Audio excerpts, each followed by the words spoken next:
Hello, gorgeous, and welcome to the Midlife Realignment. I'm your host, Esther Blum, and I'm here to disrupt the narrative on perimenopause and menopause with humor, nutrition, hormones, and fierce self-advocacy. Together, we'll rewrite your story and the rules, because there's a light at the end of the vaginal tunnel. Let's go. Nora Neiterman is a creative leader, author, speaker, and the founder of Unsweet New York. Her work lives at the intersection of storytelling, motherhood, spirituality, and the kind of magic that shows up when you're open to creative possibilities. She speaks about all things midlife from a place of depth and honesty, sharing from both the wound and the wisdom, in hopes that other women will see themselves in her journey. Because when women stop performing and start listening to their inner voice, everything changes. I'm so grateful to have Nora back on the show. And if you haven't listened to our first episode early on, please go back and listen to it.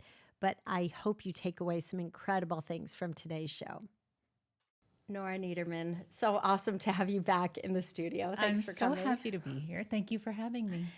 So this conversation is very timely because as we record this, we literally just bypassed my mother's third angelversary, which coincided with on the same day as my TED Talk.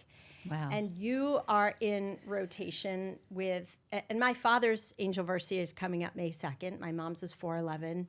And your mom, dad, and your bonus dad are, what are their dates? February, October, and July 4th. My father went out with a bang. Oh my God. So Nora and I, Nora's one of my ride or dies. And so Yes. we were talking and I was like, we really have to make a podcast about this because you were my death doula. I was my mother's death doula. You were all of your parents' death doulas. And, we're all going through it. All of us have friends who've either lost parents or are going to lose them soon. Yes. This is the midlife realignment. And so I wanted to crack open these really intimate conversations that you and I have had over the years because as a culture, we're so grief illiterate. Yeah. And you really helped me normalize and say the darkest shit that anyone could ever say. And you gave me full permission to alchemize the grief. So I thought this would be such a beautiful conversation to have. Well, I think, thank you. And I think it's so important because it's grief and caregiving in this sandwich generation is packaged up into this lovely bow of like, this is what it is. This is how you're supposed to act. This is how you're supposed to show up. And all of it is absolutely not accurate. It is everybody's experience is different. Everybody's relationship is different. Everybody's relationship within a family is different, how they show up for a family member. So there's so many different variables that it's not a one size fits all. Correct. And I really want to kind of dive in and unpack your story and your relationship with each of your parents because you did have such an interesting relationship with your parents and your siblings had different relationships with your parents. So can we start off with Queen Dorothy, please? Yes. Yes. So my mom was really the queen of teaching me about death. From a very early age, she was intrigued with her and her best friend wanted to open a funeral parlor, which was so dark and damaging. Like, I was like, what? And, I wasn't Nora, like the person I am now. I was just a kid who looked at my mom and was like, what do you mean you want to touch dead people? But she was always very in touch with the spiritual world. And she did a lot of work on past lives and studied the realms of, the afterlife. So she was very comfortable discussing death for a while. And when she got diagnosed with COPD, emphysema, she continued to be very comfortable talking about death, which was probably one of the most beautiful gifts she gave to me, was to be able to say not only what she wanted, but what she didn't want.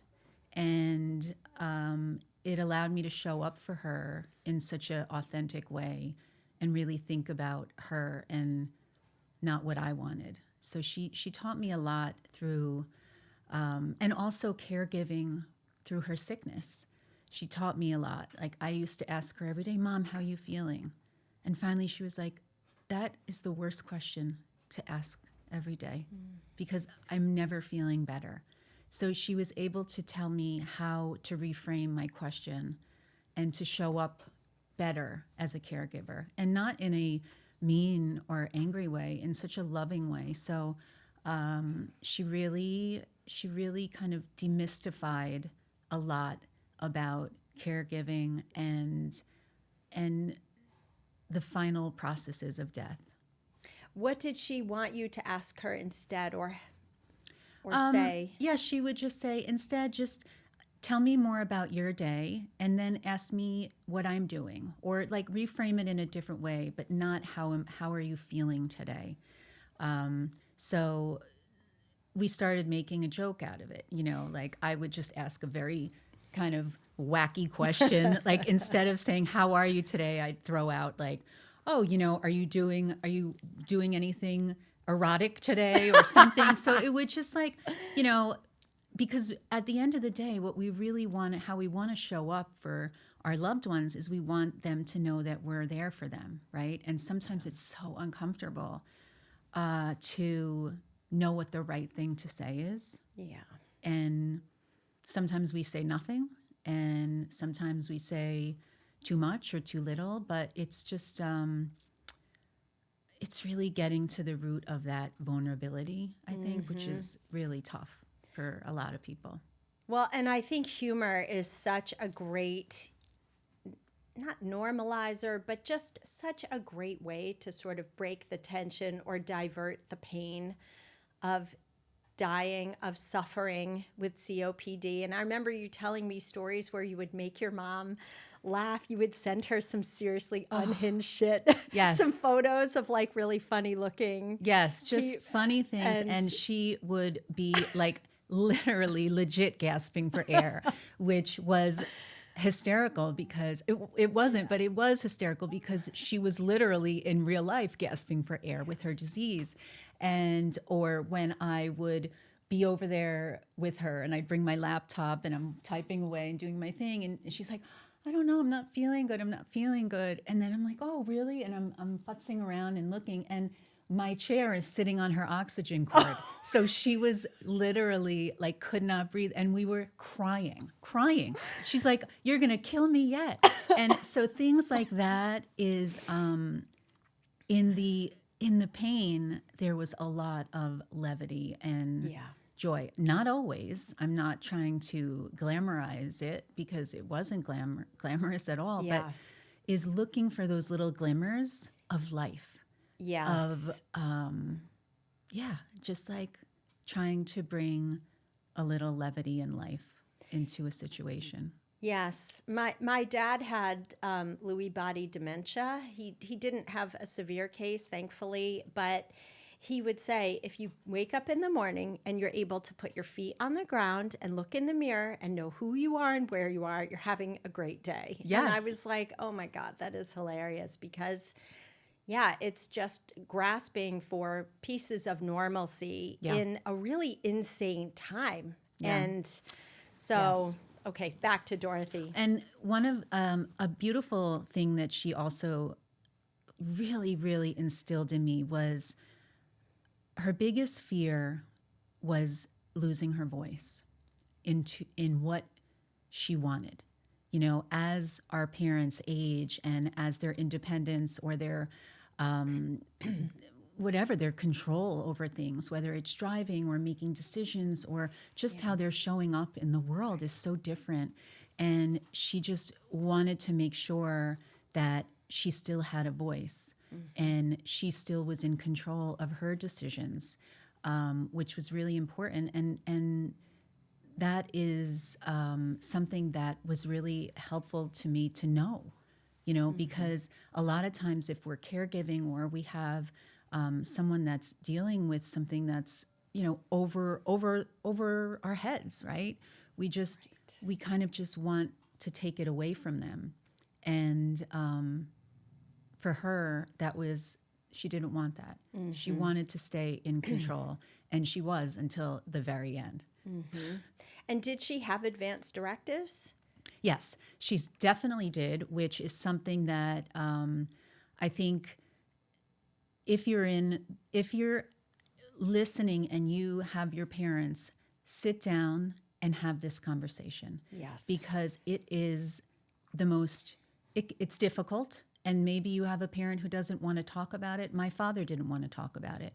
But it is the most wonderful gift that a parent can give a child, and vice versa, because knowing what their wishes are is just, you're honoring their life. Yes, and it truly is an honor to carry out those wishes. Yes. And it's really a medical decision that takes so much pressure and guilt away. And I still felt tremendous guilt, even having those advanced directives. Oh, yeah.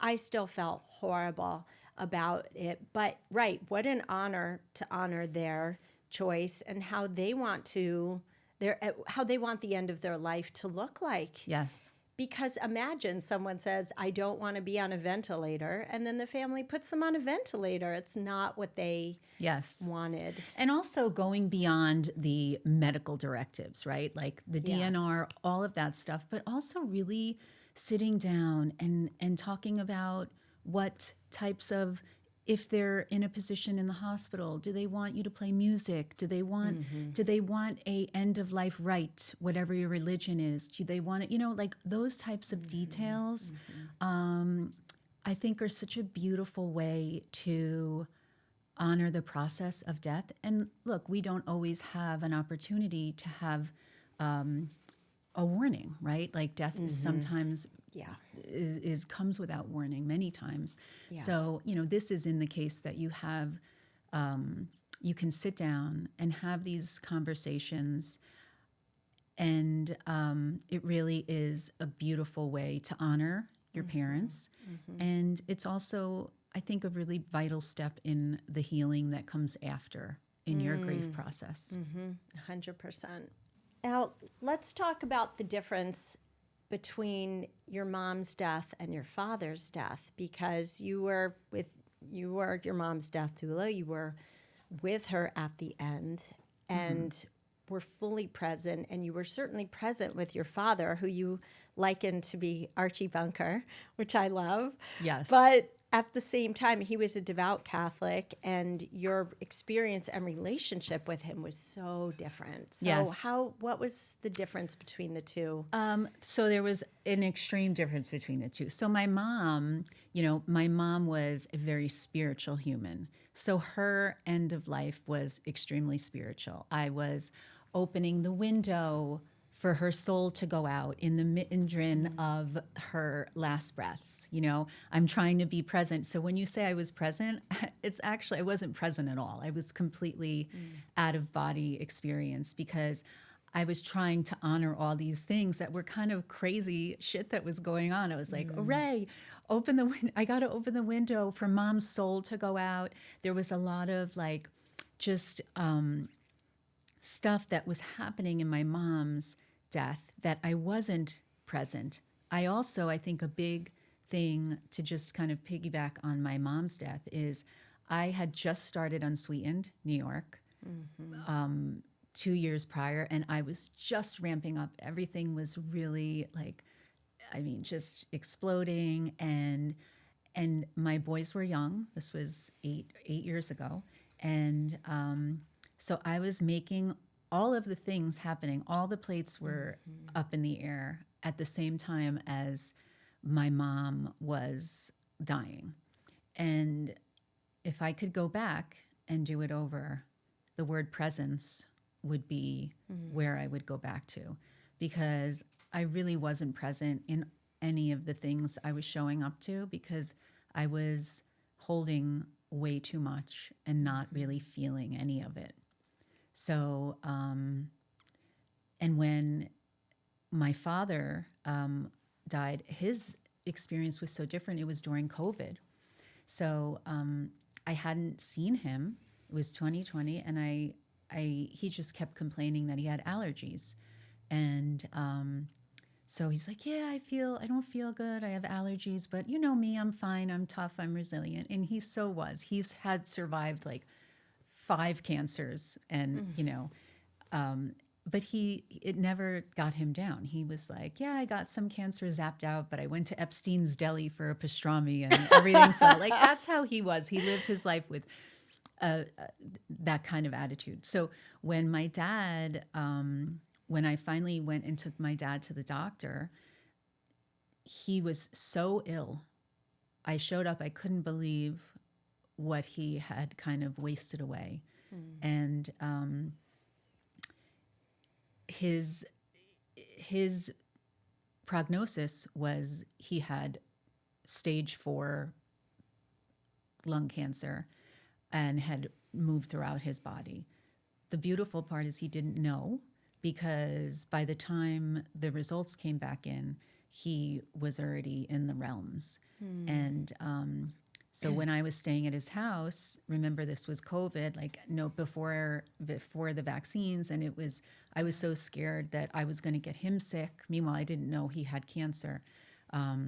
But the way I showed up for him was the opposite of how I showed up for my mother. I showed up with anxiety, and because I had seen death before with my mother in a controlled environment, which I was very supported. I had the nurses and everyone there. This was me in my dad's apartment alone and watching him kind of go in and out of the realms. And my last conversation with my father, we were yelling at each other. Like I didn't know what was happening, but I just knew that something wasn't right, and it scared me. And luckily, my oldest sister was the one who showed up for him and really brought him to the end, And so just because you're able to be someone's force for one parent doesn't mean you're going to show up in the same way for another parent. Like, every relationship is different. You're different. And and it's allowing yourself that kind of peace and grace to say, I did the best that I could.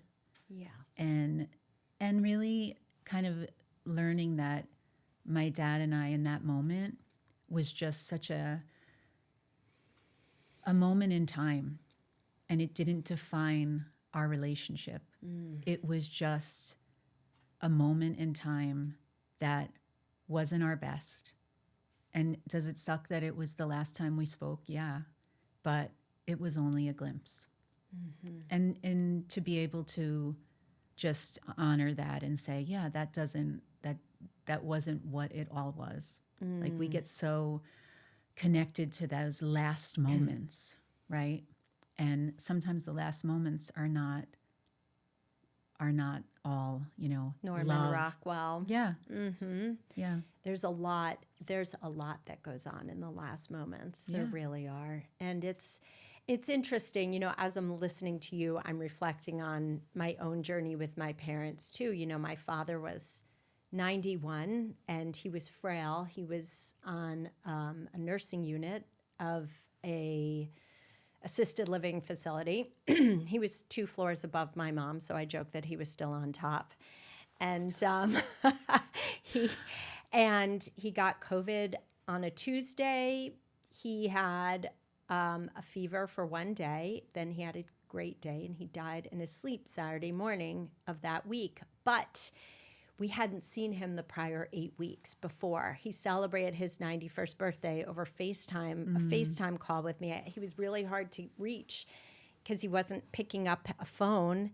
And so our exposure was so limited. And his funeral, I couldn't even hug my own mother, which was just devastating. Which has a ripple effect that you don't even realize. Like, that's the thing. It's like that was uncharted territory, you know? It was so cruel and inhumane. And she was in assisted living. We had to, I would visit her. I was taking Ben, my son, to speed skating, and we would stop by on the way. Her apartment was on the way to the skating rink, and I would stand outside her apartment and we would hold our hands up to each other across the glass and just cry. And I was like, oh my God, this is so fantastically shitty. And the weird thing is, Jews have Shiva, which is when the families get together and you pray together. So our Shiva was over Zoom, which was so bizarre. Yeah. But at the same time, like, we had family in New Zealand and Texas and California, and it was a lovely reunion, but also so freaking strange.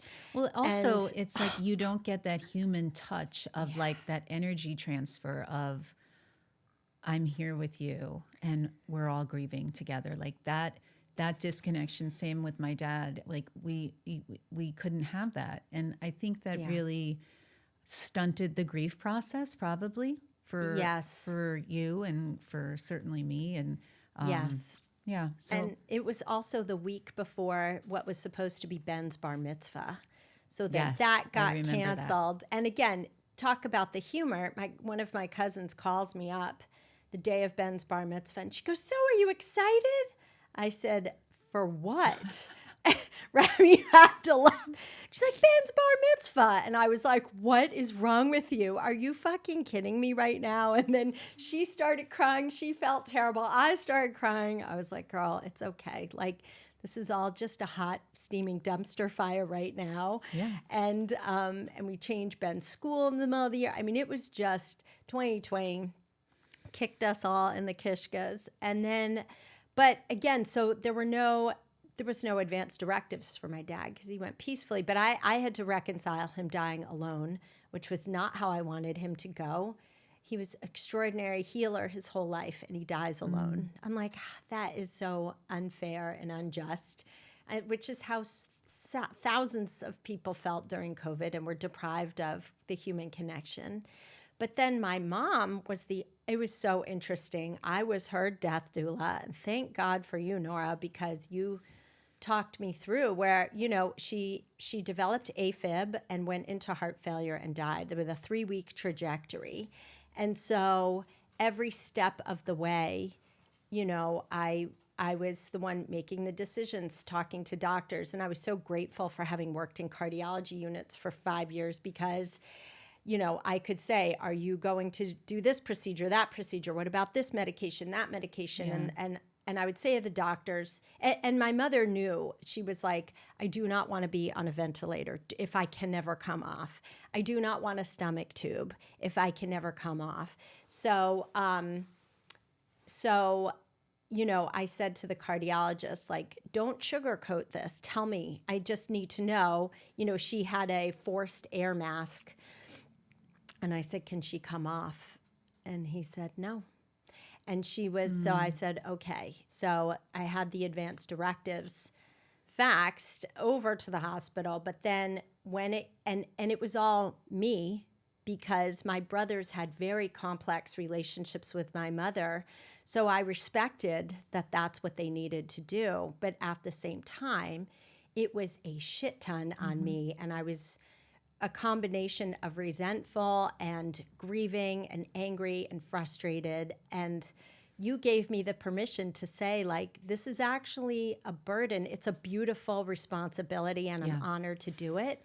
But it's a fucking burden, and I'm so angry and resentful right now because, like you, I had, son at home, a commuting husband, running the business, and I did throw work in front of myself as a coping mechanism. But at some point, I had to just pause everything and say, I have to just be here now. And everyone was, of course, understanding and kind about it. But then, when it came time to say, like, okay, hospice care, then that was when you really helped me because, and this is such a dark thing to say, which Jeremy, my husband, still gets so upset. But I was like, I'm killing my mother. Like, I'm killing my mother. And you were like, yes, and that's okay. And, you know, my mom was very feisty that last day, right? I came home from the hospital exhausted, and I talked to Ben about it. And I said, you know, Grandma's going to go. This is her time. And he said, I want to see her. So we got back in the car, went back to the hospital. And she goes, so Ben, you're going to the prom? He's like, yes, Grandma. And she goes, you going to drink a lot? He's like, probably, Grandma. And she's like, you know, your mother used to drink a lot. And I caught her throwing up. I was like, Mom, ixnay, no, no, no, no. And then she started lifting up her hospital gown to pull her catheter out. She's like, I got to get out of here. I was like, Mom, first of all, lower your gown because nobody has underwear on. And she looks at me and Ben and she said, it's nothing he hasn't seen before. I'm like, oh, Mom. Like, she was so oxygen deprived, you know. And I was like, Mom, let's just lower the gown. That's going to really hurt if you pull your catheter out. And I came home and I was like, I think I made a mistake putting her in hospice. I think she's going to walk out of here. But the next day I knew she wasn't walking out. And you gave me permission to say, like, I ended my mother's life. And it was what she wanted. Yes. But it's the hardest thing. Well, yeah, it is definitely something that carries with you, you know, and I think we both had a lot of connection with that. And because I also did that, and I was able, and I remember feeling very inconvenienced. Like that last week of life, I was running and back and forth and just making all the things happen. And I remember you had called me one time and you were in the midst of some launch of some greatness and you were going back and forth to the nursing home and you were like, oh my God, I know I shouldn't feel like this, but, and I was like, hold on, you should feel like this. It's normal to feel inconvenienced and burdened, and it's okay to say it. It doesn't mean you don't love the shit out of your mother and want her to survive, you know?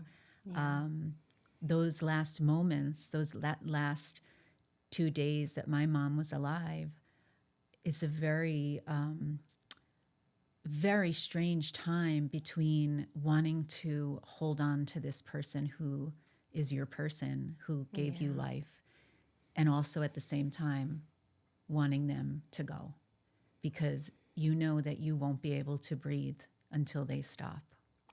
And that is probably one of the most biggest lessons and permission and grace that I've given myself of like, yeah, it's okay. That's a normal feeling. And to be able to hold both of those very, very big feelings of, you know, love and loss and just wanting your normal life to come back. And then you think you're going to be normal after. And that's the other piece of grief is like the woman that I was, that I'd showed up on February 15th, 2018, she died that next day, that same person. So, you know, when you have a loss, you don't show up in the same way because your whole life has changed. You may not know it then. And I think the people we love want us to show up in the same way. And it's being able to recognize that that loss changes you. And I mean, in so many ways for the better, right? You know? So, but you and I would also speak about how I remember asking you, saying, did you feel completely untethered? Like I felt like a balloon without a string kind of flying through the air because we never lived in a world without our mothers who are our North Star. Yeah, I did. I felt very like a boat that was just had no anchor, just floating. And I didn't even really know. I mean, it's easy to talk about now, but at the time it was, you know, you're just kind of like, oh, okay, well, that happened. Now I have to launch the spring collection. And it's just, there's that feeling of, and then when you're feeling so floaty and unconnected to source, you have to become your own source. And that is the deepest of work, right? Is becoming your own person because she's not there anymore. Well, and when you put that DNR on your parents, while you're not resuscitating them, you actually have to plug your own resuscitation cables back in. Yeah. And revive yourself. I mean, did you feel, I think you and I talked about this too, is just feeling, I just felt dead inside for, for ages and ages. Did you feel empty? That too? Yeah, there was an emptiness that I felt. And also there was I remember there was a lot of anger, not towards my mom, but just towards the fact that why her? She was one of the good ones, and but I know why her now, because she has, through her life and through her death and everything, like the wisdom that she has left me has been extraordinarily profound. And I would tell you that my mother shows up now more than she ever did alive. Like, it's almost crazy how unbelievably connected I feel to my mom and to all my parents. I think that that is another beautiful side of, and it takes a while to get to that point of like really feeling a sense of peace with grief. That doesn't come overnight. But to have that relationship with them in the afterlife is pretty fucking cool. It is so fucking cool. Yeah. Literally the day before my TED Talk, I was on a walking trail near my hotel in Normal, Illinois, and a cardinal, which is the sign for my father, flew right in front of me. And 4/11, as I mentioned earlier, my mother's angelversary, I'm like, okay, guys, I see you. Thank you for being here with me. And the morning of the talk, I felt them so strongly. I had to go in the bathroom and cry because I was like, I just felt so fully supported. But, and they're funny and they're loud. When I was doing a rebrand, I went to this really cool, Carrie Rosenthal's a local artist, and I went to her boutique, which is so rich in color. And I was looking through all of these art books. My mother was obsessed with turquoise. Our kitchen walls were sponge painted turquoise. Our front door was turquoise. Turquoise jewelry, turquoise pillows, turquoise bedspread. Just obsessed. And every book I looked in, every page was turquoise. I'm like, okay, Mom, I hear you, but turquoise is not my brand. That's your brand.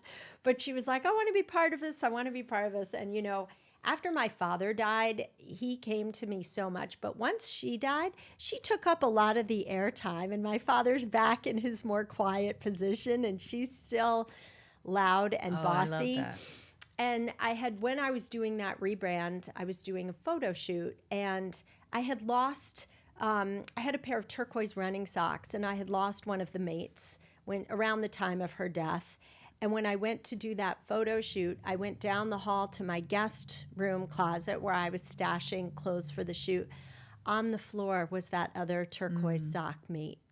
And I was like, damn, Mom, or I've driven by buildings. My Jeremy and my uncle, my mom's brother, were the only two humans. Her name was Florence, and they called her Flossie. So Ben and I were down in Delray Beach last year visiting family. We drive by this Art Deco building, and it says Flossie B on it, which her name was Florence Blum. And I'm like, damn, Mom. That's like, so cool. She comes in all these crazy, amazing, funny ways. And your mom, can you tell the file cabinet story? Because that's one of my favorites. How she comes through. She's hilarious, your mom. Oh, yeah. She is quite, so during one of my very dark nights of the soul, which is a whole other topic. Tune into the first podcast with Nora for that. Yes. Yeah. And I think we might have even touched about the filing cabinet opening on the first one. But anyway, I had kind of given up on my spirituality during this time, there was just like a heaviness that was going on, and I decided to go into my office and absolutely dismantle all of my mantras, my vision board. This was in February of 22, and so a fresh new year vision board of all the great things, and I decided to break it all down because I was like, fuck this spiritual, this, we all have those moments of anyway, my mother came and literally opened the drawer of my filing cabinet, and in there was a Ziploc bag of her little notepads from her desk at her apartment when I cleaned it out. And I looked over and I was like, oh, okay, I guess I'm supposed to go over and look inside of here.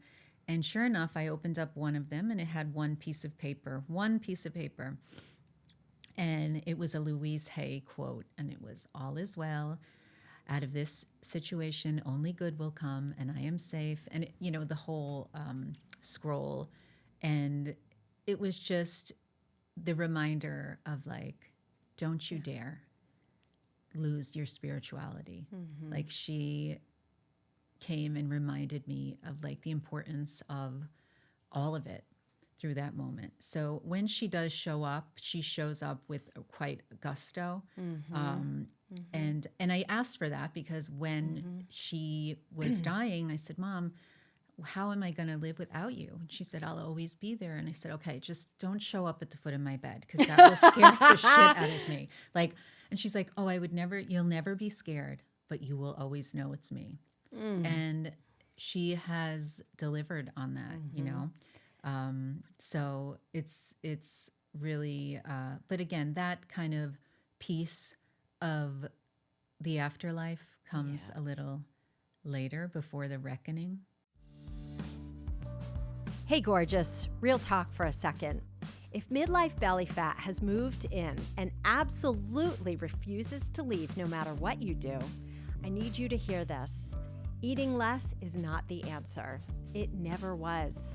The reason that belly fat is sticking around is because your hormones are changing and your cortisol is likely through the roof, and your body is desperately underfueled in all the wrong places. I built my Macro Reset program specifically for women like you whose bodies have changed and whose nutrition needs to catch up. It's personalized, it's science-backed, and it actually worked. Head to estherblum.com/macros. The link is in the show notes. Your belly will thank you. Now, back to the show.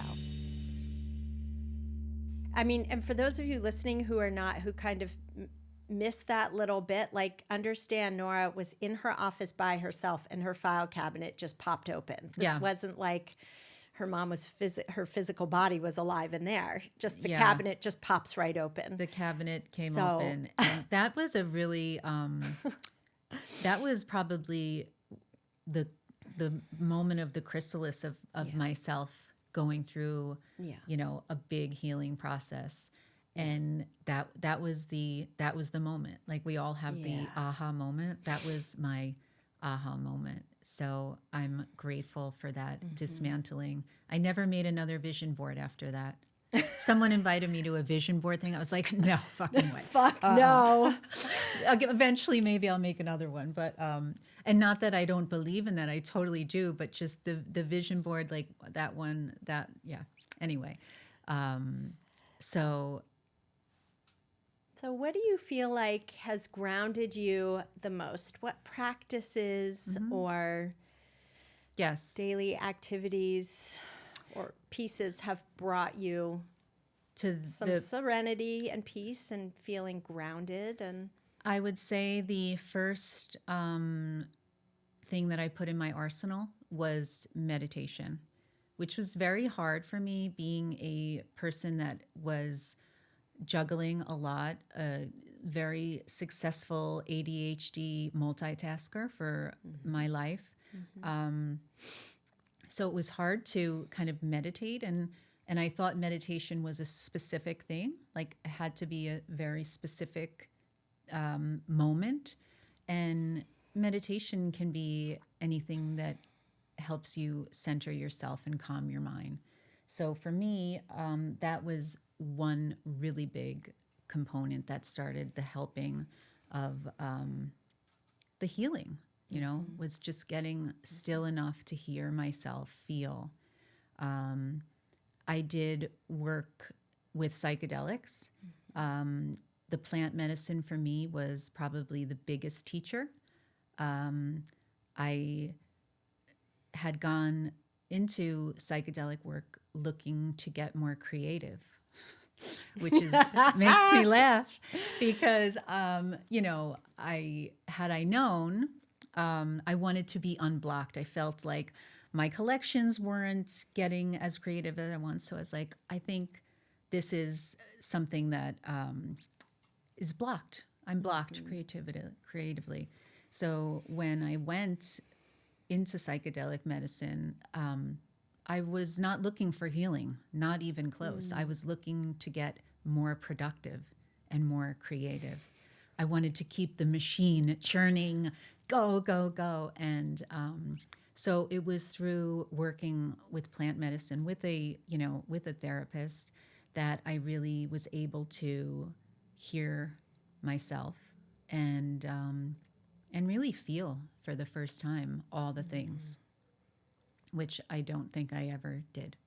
And you felt your mother's physical presence Yes. come through you during those journeys. Totally, yes. And what was funny is my mom always wanted to do mushrooms. She was like always wanting to do them, and she was like, one day we should go to not Santa Fe. Oh God.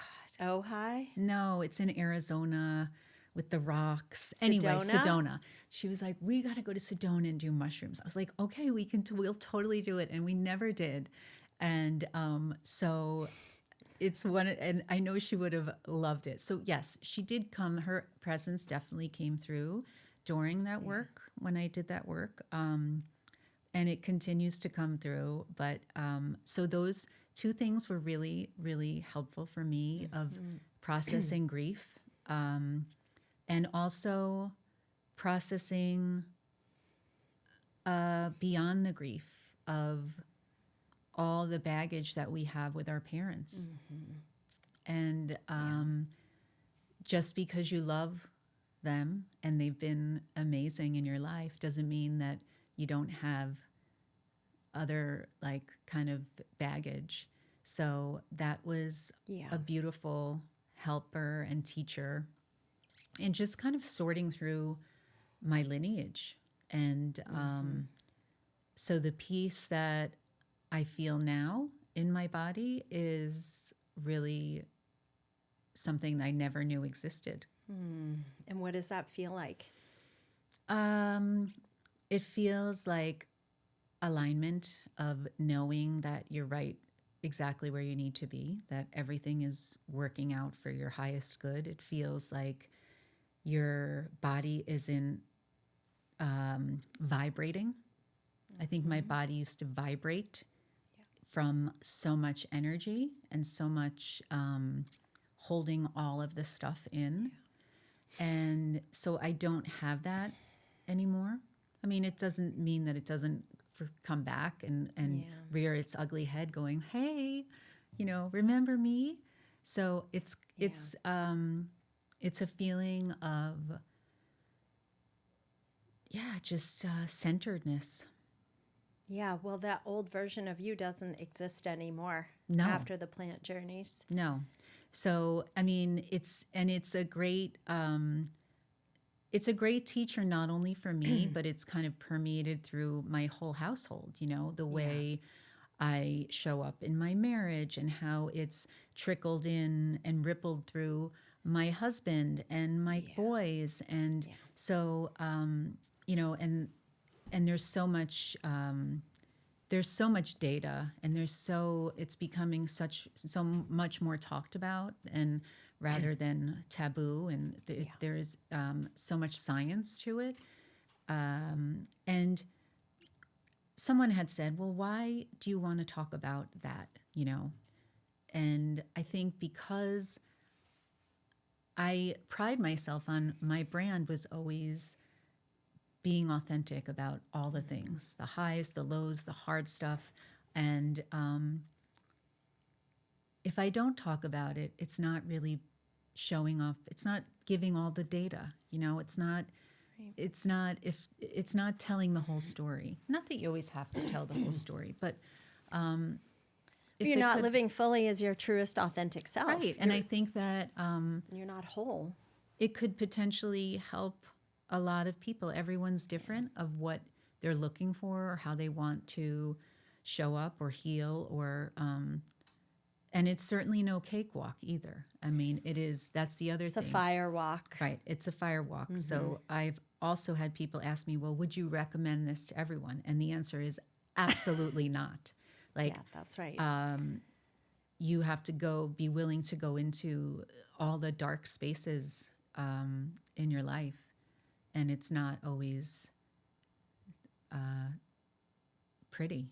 Well, it's a complete surrender, too. Yeah. And for most of us, we like to control things and not surrender to what could be a roller coaster ride, but we also have to remember that we can pull the brakes anytime. Oh, yeah. And slow it down.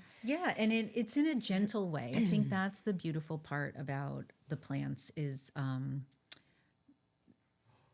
you're able to process things in a much gentler way. Yeah. Of just being able to like look at things through a different lens. And the best part is to be able to rewrite those stories of what you maybe had such a rigid mindset. You can that neuroplasticity allows you to really kind of say, no, that's not true. That's actually not what's happening here. Yeah. And so those are some of the things. And just walking, I walk a lot, and I have the most incredible group of women in my life, you being one of them. But my girls, my ride or dies, like, we show up for each other in such a way that is so raw and, we're not talking small talk here. We talk about all the things, the good, the bad, the ugly, and the growth and where we want to go, the hopes and dreams of like what's next.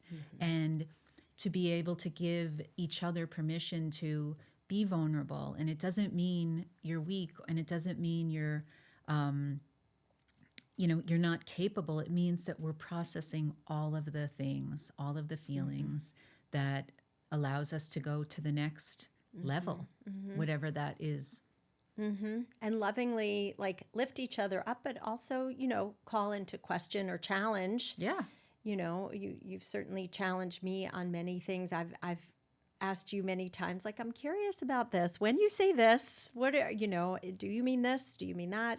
And I think that that's such a beautiful space. And there's so much humor and love behind it, too. I mean, usually when you and I call each other, somebody answers suicide hotline. How may I help you? Or like, badass bitch hotline. We have extended hours this weekend. Or, and just knowing that you can just call someone and be your truest self with them is incredibly healing. And I remember our call when we realized that now, like, you and I, but also our collective friend circles, we're now mothering each other. Yes. And that was really powerful. Yes. And I remember, too, that first year, not so much with my father because it was COVID and we couldn't do anything anyway, but after my mother died, I couldn't do Thanksgiving. I couldn't because, she was Thanksgiving's.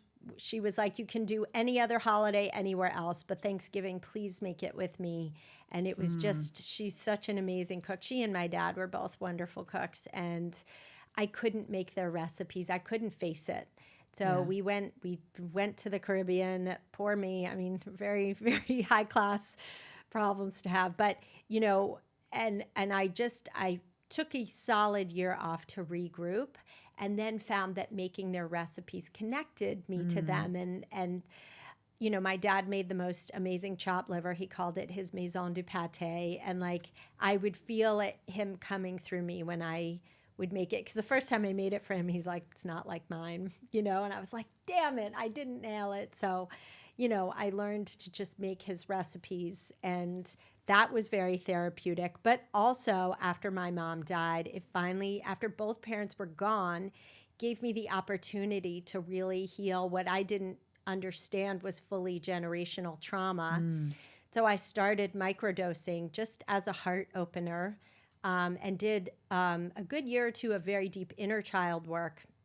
And then felt That's a lot of fun, isn't it? Oh, so fun. Lying on my bed in a ball, sobbing hysterically was great, but it had to come out. And I did some very deep grief work around my childhood, and then did a profound day-long journey, which you picked me up after. That you were like, Yes. I'll be there. I'm coming. Also the psychedelic concierge. She's the psychedelic concierge.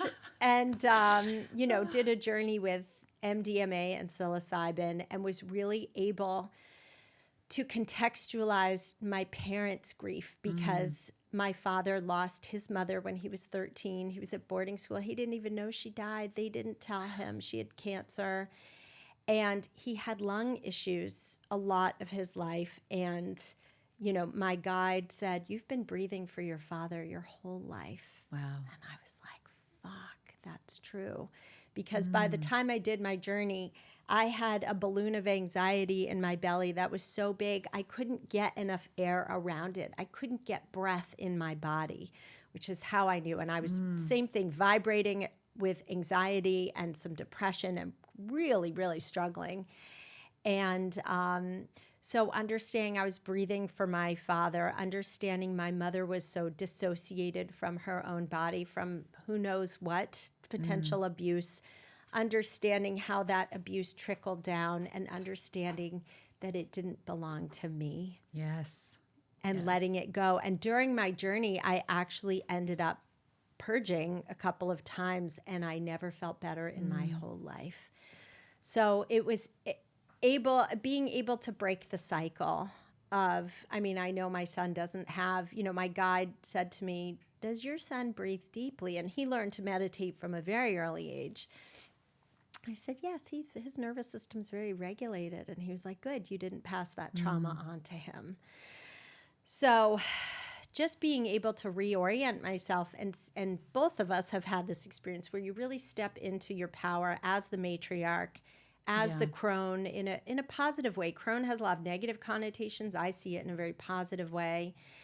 And as the midlife alchemists now, as we go through perimenopause and menopause and change the landscape, it's like I've never felt happier or more joyful in life. And I do want to tell you all, as dark as the grief journey is, there's so much beauty and clarity that comes out of it. Clarity around your dynamics, your relationships, your marriages, your friendships, your growth with your career. Like, it's all there for you. It's not the end. It's actually just an incredibly beautiful new chapter, because you're no longer caring for yourself.